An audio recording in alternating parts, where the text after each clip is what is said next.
Welcome to my channel. நம்ம இப்போ யாரை பற்றி பேச போகிறோம்னா, நம்ம பொய்யரசன் என்கிற இளவரசன் பற்றி. அதை பற்றி என்ன பேசுறதுக்குன்னா, டைட்டில் தான் காரணம். டைட்டில் பித்தலாட்டங்கிறது நம்ம இளவரசனுமே காய்கறியுமே இருக்குது. கை வந்த கலை நேற்று பார்த்துருப்பீங்க. 24 மணி நேரம் சாரி தான் கட்டணுமா அப்படின்ட்டு ஒரு டைட்டில் போட்டிருப்பாங்க. ஆனால் அதில் தான் ட்விஸ்டே போட்டு ஒரு 4 மணி நேரத்துலேயே அந்த டைட்டிலை நீக்கியிருப்பாங்க. எதனாலனா அந்த டைட்டிலுக்குமே அந்த வீடியோக்கும் சம்மந்தமே இல்லை. அந்த அம்மா அப்படியே துண்டை போட்டு எப்படி ப்ரெஸ் மீட் கொடுக்குற மாதிரி, ஹாய் ஃப்ரெண்ட்ஸ் எல்லோரும் எப்படி இருக்கிறீங்க, எப்படி இருக்குது, எல்லோரும் எப்படி இருப்பாங்க, எல்லோரும் உழைப்பாங்க, நல்லா இருப்பாங்க. ஆனால் நீங்கள் தான் ட்ராமா போட்டு பித்தலாட்டம் போட்டு ஊரை ஏமாற்றிட்டு நாங்கள் ட்ராமா போடலேன்ட்டு இலவச வருமானம் பார்த்துருப்பாங்க. அதை ஒரு 3 நாள் நீங்கள் பார்த்துருப்பீங்க. ஃபுல் கெட்ட வார்த்தை பேசியிருப்பாங்க, சொந்த மனைவின்னு பார்க்காம. அப்புறம் பார்த்திங்கன்னா சாயந்தரமே என்னென்னா பேல்பூரியுமே பானிபூரி இந்த அம்மாவுக்கு வாங்கி கொடுத்து சரி கட்டிடுங்க. என்ன காரணம்னா, இந்த அம்மாவுக்கு ஆல்ரெடி தெரியும் இளவரசனுக்கு ஆல்ரெடி முதல் கல்யாணம் ஆயிடுச்சுன்னு கேட்டால் அதுதான் உண்மை ஆயிடுச்சு. அதை பற்றி எந்த இடத்துலையுமே எந்த காலத்துலேயும் வெளியே சொல்ல மாட்டார். இந்த அம்மாவும் வாயை திறக்காது. அப்பப்போ வளையத்தில் துருக்கம் உட்காந்துட்டு என்ன சொல்லுன்னா, என் கணவருக்கு குடி பழக்கம் மட்டும் இல்லைங்க, இன்னொரு பொண்ணு கூட அப்பையே இருக்குதுன்னு. ஆனால் யார் என்னங்கிறது அந்த அம்மா வெளியிடாது. அந்த அம்மாவுக்கு நல்லாவே தெரியும். அப்புறம் எப்பவும் போல் அந்த அம்மையார் அவங்க வீட்டுக்கு போகிறாங்களாம்மா. அவங்க அம்மா தோசை சுடுறாங்களாம்மா, சாம்பார் இருக்குதாம்மா, பார்த்துக்குங்க. யாருமே தோசை சாம்பார் இல்லைன்னா அப்புறம் பார்த்திங்கன்னா அவங்க வீட்டில் இல்லை. ஒரு வீட்டில் அன்றாட நிகழ்வுகள் எப்படி நடக்குது அதே தான் அவங்க வீட்டில் நடக்குது. இந்த அம்மா உட்காந்துட்டு பெருமனாயும் பேசுது. பெருமனாயும் பேசுகிறவர்கள்லாம் இவங்கெல்லாம் ஒன்றுங்க கிடையாது. அப்புறம் காயத்ரி அம்மையாரோட வீட்டில் பார்த்திங்கன்னா அவங்க அண்ணன் வேலைக்கு போகிறாரு, அவங்க அப்பா வேலைக்கு போகிறாரு. ஆனால் இவங்க காயத்ரி அம்மையாரோட கனவு எங்கேயுமே வேலைக்கு போகாத ஒரு வெட்டி ஆஃபீஸர். அந்த அம்மா என்ன சொல்லுதுன்னா, எங்கள் மாமாக்குங்க மொபைலில் ஏகப்பட்ட வேலை இருக்குது, அதனால் என்னை அனுப்பிச்சி விட்டாங்க அப்படிங்கிறாரு. மொபைலில் பல லட்சம் கோடி ட்ரான்ஸ்ஃபர் பண்ணுறான்னு கேட்டால் அது கிடையாது. ஷேர் ட்ரேடிங் பண்ணுறான்னு கேட்டால் அது கிடையாது. மொபைல் உட்காந்துட்டு ட்ராமா போட்டு என்ன வீடியோ எடுக்கிறதுனே தெரியல, என்ன டைட்டில் போடுறதுன்னு தெரியல. அதை வச்சுட்டு ட்ராமா போட்டு மக்களை ஏமாற்றிட்டு இருப்பாங்க. அப்புறம் எப்பவும் போல் அந்த டைட்டில் பார்த்திங்கன்னு வச்சுங்க, எப்போவுமே சாரி தான் கட்டணுமான்னு டைட்டில் போட்டு, அந்த டைட்டிலுக்கும் இந்த வீடியோவுக்கும் சம்மந்தமே கிடையாதுன்னு வச்சுக்கோங்க. சம்மந்தமில்லாதவர் தான் டைட்டில் போடுறவர் தான் நம்ம பொய்யரசன் என்கிற இளவரசன். அப்புறம் பார்த்திங்கன்னா மறுபடியுமே டைட்டில் போட்டாச்சு, அது சம்மந்தமாக ஒரு வீடியோ போடலாம், மக்கள் எல்லாம் தப்பாக நினச்சிக்கோங்க, நம்ம ட்ராமா போடுறோன்னு நினச்சிப்பலான்னு சொல்லிவிட்டு அந்த அம்மையார் சாரி கட்டிகிட்டு இருக்கிறது. வருஷத்துக்கு ஒரு நாள் தான் இந்த அம்மா இப்படி நாகரிகமாக உடை அணிந்து வீடியோ போடுறாங்க. அப்புறம் பார்த்திங்கன்னா எப்பவும் போல தாங்க, அதாவது ஒரு மாதத்துக்கு முன்னாடி காய்கறி அம்மையார் வீட்டில் உங்கள் பொண்ணை ஒரு நாகரிகமாக உடை அணின்னு சொல்லுவீங்க, எல்லாம் கமெண்டர்ஸ் எல்லாம் திட்டுறாங்கன்ட்டு அந்த ஒரு வீடியோவில் மட்டும் நல்லா ட்ரெஸ்ஸை போட்டு, அதுக்கப்புறம் பார்த்திங்கன்னா இந்த அம்மா எங்கே போட்டாலுமே நைட்டி போட்டு கடை வீதியாக சுற்றிட்டு அது கூச்சமெல்லாம் வீடியோ எடுக்கிறதா நமக்கு பொய்யரசன் என்கிற இளவரசன். அந்த ஆளுக்கு ஒரு நாகரிகம் தெரியாது, ஒழுக்கம் தெரியாது. அதான் உண்மை. ஒழுக்கம் தெரிஞ்சிருந்தா பல வேத்த கட்ட வார்த்தையில் திடீர் வீடியோ போட்டிருப்பாங்க. எப்படியெல்லாம் யூடியூப்பில் நிறைய திறமையை வளர்த்துருக்கலாம். ஆனால் இவருக்கு திறமையும் கிடையாது, ஒன்றும் கிடையாதுங்க. உட்காந்துட்டு சமையல் கட்டையுமே அந்த குழந்தையும் காட்டிட்டு வீடியோ போடுறாங்க. அந்த அம்மா அம்மிக்காலில் மாவாட்டிட்டு இருக்குது, அந்த குழந்தை மண்ணு காலோடு ஏறிட்டு இருக்குது. அதில் பார்த்திங்கன்னு வச்சுங்க, நம்ம பொய்யரசன் என்கிற இளவரசன் எதுவும் சொல்லியிருக்க மாட்டார்.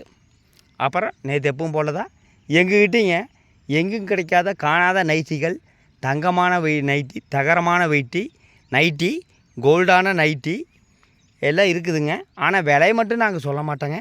ஏன்னா இதை சொல்ல மாட்டாங்கன்னா, விலை சொன்னால் யாரும் வாங்க மாட்டாங்க. எல்லோரும் வாட்ஸ்அப் வாங்க அப்படிம்பாங்க. ஆனால் விலையை நிறைய பேர் கமெண்டில் கேட்டிருப்பாங்க, எவ்வளோங்க விலை, எவ்வளோ விலைன்னா. ஆனால் விலை எப்போவுமே சொல்ல மாட்டாங்க. என்ன காரணம்னா, விலை முதல்ல சொல்லி அதில் நிறைய பேர் கமெண்டில் எதிர்ப்பு காட்ட ஆரம்பிச்சிட்டாங்க. என்னங்க ஒரு நைட்டி போய் 450 ரூபா கொடுத்து 500 ரூபா கொடுத்து நீங்கள் விற்கிறீங்களே, உங்களுக்கெல்லாம் மனசாட்சி இல்லையான்னு கேட்டால், இவங்களுக்கு எப்போவுமே எந்த காலத்துலேயும் மனசாட்சி இருக்காது. ஏன்னா ஈரோடு சந்தையில் 150 ரூபாய்க்கு நைட்டி வாங்கி எடுத்துகிட்டு 450 ரூபாய்க்கு விற்கிறாங்கன்னா இவங்கெல்லாம் எப்படிப்பட்டவங்க? சாதாரண நீங்கள் ரோட்டு கடையில் நீங்கள் போய் பாருங்கள், ஒரு 450 ரூபாய்க்கு 500 ரூபாய்க்கு நைட்டி விற்க மாட்டாங்க. அதாவது சாதாரண ஒரு ரோட்டு கடை வியாபாரி ஒருத்தர்கிட்ட கேட்டேன், அதாவது ரூ. நைட்டி கொடுத்தாரு. எவ்வளோக்குண்ணா எடுத்துகிட்டு வரீங்கன்னா 120 என்ன எப்படின்னா சாரி ரூ. விற்றாரு. 120 எடுத்துகிட்டு வர்றாராம்மா. ரூ. 50 லாபம் வச்சு விற்றா போதுங்க. ஏன்னா மொத்தமாக நாங்கள் எடுக்கிறனால ரூ. தான். ஆனால் இவங்க லாபம் பார்த்தீங்கன்னா ரூ. 250 ரூ. லாபம் வச்சு கேட்டால் ரூ. 40 லாபம் வச்சு விற்கிறாரு அப்படிங்கிறாரு. அதான் ஏகப்பட்ட நைட்டி இருக்குதாம்மா, எல்லோரும் போய் வாங்கிக்கிங்கன்னு கேட்டால், ஆனால் விலை சொல்ல மாட்டாங்க. அதுதான் இவங்களோட வருமான பித்தலாட்டம். மொத்தத்தில் சோசியல் மீடியாவில் உட்காந்துட்டு பொய்யை பேசுறது நம்ம இளவரசனுக்கு கை வந்த கலை. ஆல்ரெடி நான் சொல்லியிருப்பேங்க. ஒரு இடம் வாங்க போகும்போது ஒருத்தர் கேட்டிருப்பாங்க, ஏங்க சென்னையில் ஒரு இடம் வாங்கியிருப்பீங்க, அது ப்ரொமோஷனுங்கிறீங்களே, உண்மை சொல்லி வீடியோ போடுங்க அப்படிங்கிறது. இளவரசர் எந்த காலத்துலேயும் எந்த ஜென்மத்துலேயுமே உண்மை சொல்ல மாட்டார். எந்த இடத்துலையும் உண்மை சொல்ல மாட்டார். எந்த காலத்துலேயுமே எந்த இடத்துலையும் உண்மை சொல்லாதவர் இளவரசர். அது பல வீடியோவில் நான் சொல்லியாச்சுங்க. அவரோட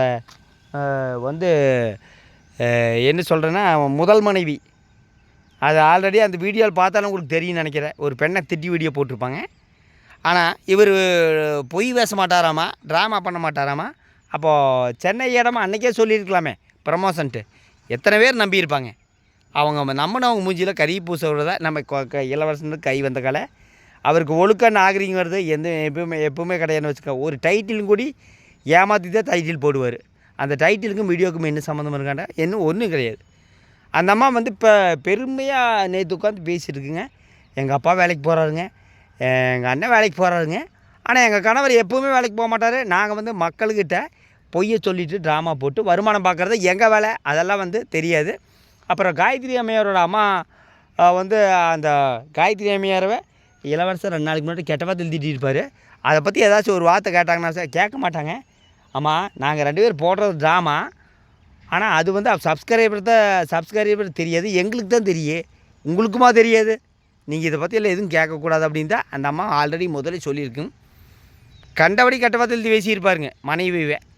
அப்புறம் அடுத்த நாள் எப்பவும் போல் போண்டா பஜ்ஜி ட்ராமா இது பண்ணியிருப்பாங்க. அதுதான் இளவரசனுக்கு கை வந்த கலை. ஓகே, இளவரசனோட சேனலில் பார்க்குறது விட்டுப்பட்டு இந்தியா குட்டின்னு ஒரு சேனல் இருக்குது. ஆல்ரெடி நேற்று கூடிய ஒரு குக்கிங் வீடியோ போட்டிருப்பாங்க, 100K போயிருக்கு. ஆனால் இளவரசன் முக்கறாரு. ஆனால் 20 தாண்ட மாட்டேங்குது, 30 தாண்ட மாட்டேங்குது. அதிகபட்சம் சண்டை வீடியோ தான் 100K போகுது.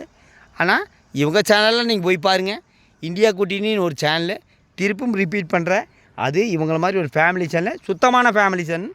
ஆனால் இவங்கள மாதிரி நாகரிகம் இல்லாதெல்லாம் அவங்க கிடையாது. அவங்க நாகரிகமாக அவங்க வீடியோவில் பார்த்தீங்கன்னா அவ்வளோ அட்டாசமாக இருக்குது. ஒவ்வொரு வீடியோ 100K 150K 200K. ஆனால் சப்ஸ்கிரைபர் பார்த்திங்கன்னா வெறும் 6 லட்சம் தான். ஆனால் நம்ம பொய்யரசனுக்கு 13 லட்சம் சப்ஸ்கிரைபர் இருக்கிறாங்க. ஆனால் அதிகபட்சம் 20,000 25,000 30,000 முக்குனா தான் 30,000. இதுதான் ட்விஸ்ட்டு. ஏன்னா இவங்க போடுறது ட்ராமான்னு எல்லாருக்குமே தெரியும். ஓகே, அடுத்த வேளை சந்திக்கிறேன். நன்றி, வணக்கம்.